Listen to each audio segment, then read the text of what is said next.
You ever notice how some guys barely try, and yet women can't get enough of them? They're not texting 24/7, not constantly trying to prove they're the perfect man. And still, she's glued to them in a way you can't explain. Meanwhile, you're doing everything you thought you were supposed to do. You're available, nice, attentive, but she treats you like you're just there. It's not that you're not good enough, it's that you've been playing the wrong game. This isn't about manipulation or acting like a jerk. It's about understanding a simple truth. Attraction isn't about how much effort you put in. It's about how you make her feel when you're not even around. And once you understand this, you'll stop chasing, and she'll start wondering why she can't stop thinking about you. Let me break it down. Point 1. Give her emotional peaks, not a flatline. Most men think being steady means keeping everything calm, safe, predictable. That's fine for a friendship, but desire doesn't live in a flatline. Women remember moments that hit them emotionally, laughter that caught them off guard, tension in the air during a pause, the little smirk you gave when you knew she was teasing you.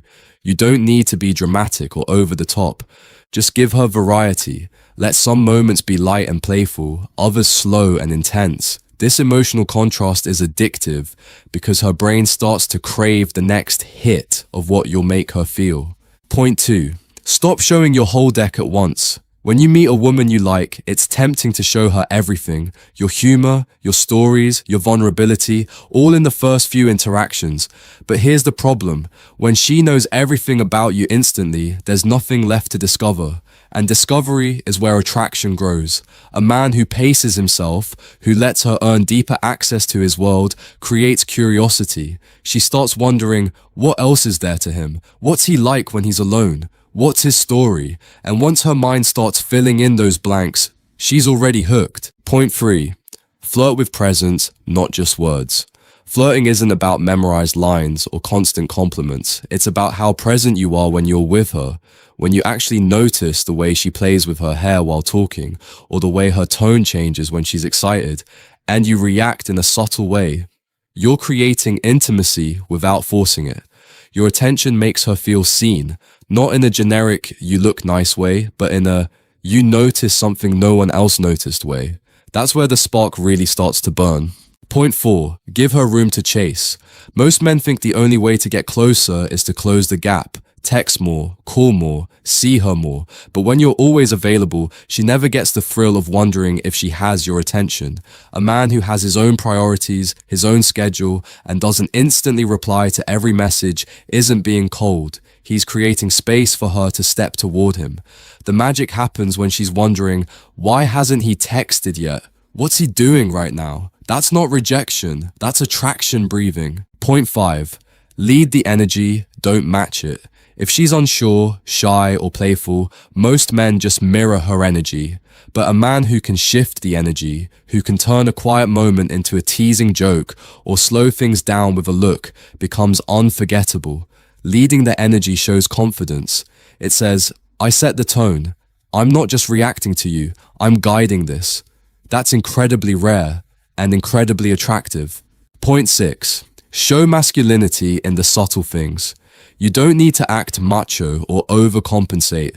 True masculinity is in the little moments, the way you speak with calm certainty, the way you take initiative without making a big deal about it, the way you stay composed when things get tense. Women pick up on this without you saying a word. It's not about dominating her. It's about showing you can handle yourself and the world around you. That quiet strength is what makes her lean in, both physically and emotionally. Point 7. Keep the story unfinished. Think about the last TV series you binged. Why did you keep watching? Because every episode ended with something unresolved. Attraction works the same way.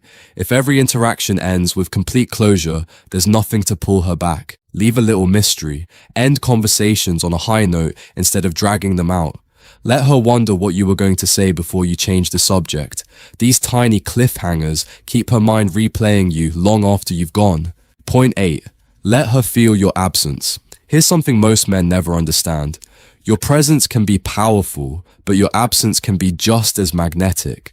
When you're constantly around, she never gets to feel what life is like without you in it. And sometimes the missing is what makes her want you more. Take a step back once in a while, not as a punishment, not as a game, but because you have your own world to live in. When you're genuinely busy building your life, your goals, your passions, you naturally create moments where she has to wonder where you are and what you're doing. That small ache of curiosity, that "I miss him" thought that sneaks in during her day. That's the seed of deep desire. When you finally come back into her space, she'll feel the difference, because the space you left behind made her realize how much she values it when you're there. Attraction isn't about chasing her until she gives in. It's about becoming the man she feels drawn to even when you're not there. Give her emotional highs, pace your self-disclosure, flirt with your presence, leave her room to chase, lead the energy, radiate quiet masculinity, and keep the story unfinished. And you won't have to compete for her attention.